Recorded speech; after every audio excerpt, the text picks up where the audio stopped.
The other day I was reading an article on Facebook about CPP and OAS, and then I was reading the comments after from everybody, and what I realized almost immediately was that basically every single person that was commenting had absolutely no idea what they were talking about. So what I've decided to do is spend the next 3 weeks talking to you guys about government pension plans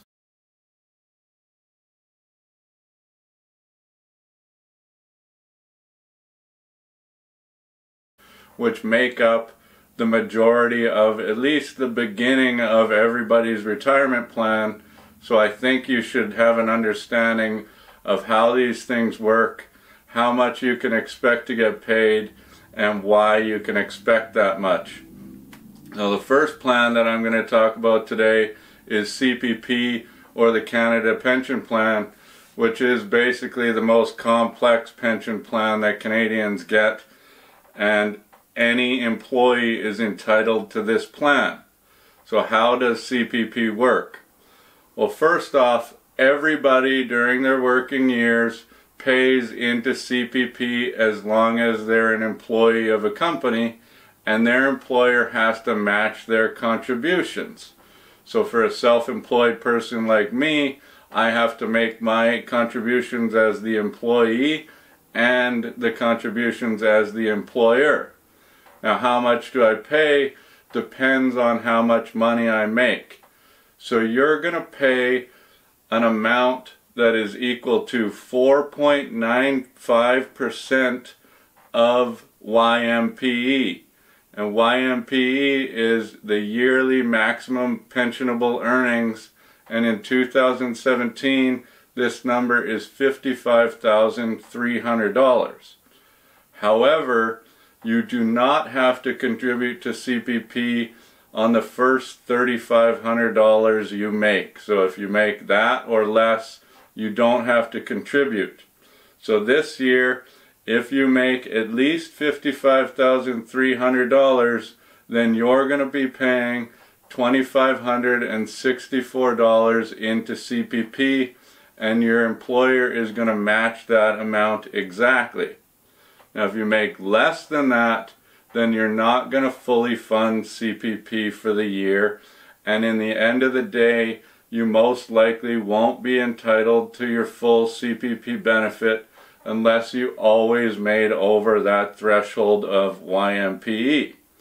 However, the government does do something nice here where they say, we know that there's going to be times in your life where you're going to have low income earning years. So what you can do is basically peel off the lowest 17% of earnings that you made over your life, and that doesn't count towards your CPP benefit when you start taking it. So otherwise, in other words, you get to take off 8 years of your lowest income earning years. Plus, if you're a mother or a primary caregiver, they also allow you to exclude an amount there.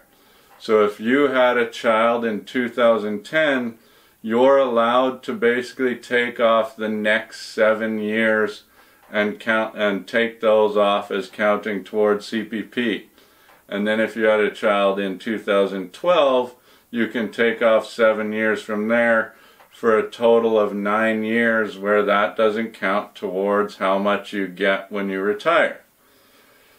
However, if you did always pay fully into CPP, right now in today's dollars you could expect a taxable income of $1,114 per month, which is increased with inflation as that goes up in your retirement. Now the next thing to consider is really when you're going to want to talk to a certified financial planner professional about your options, because this is where it can get kind of tricky. And basically the best date, or the date that they wanted you to take CPP at, is 65 years old.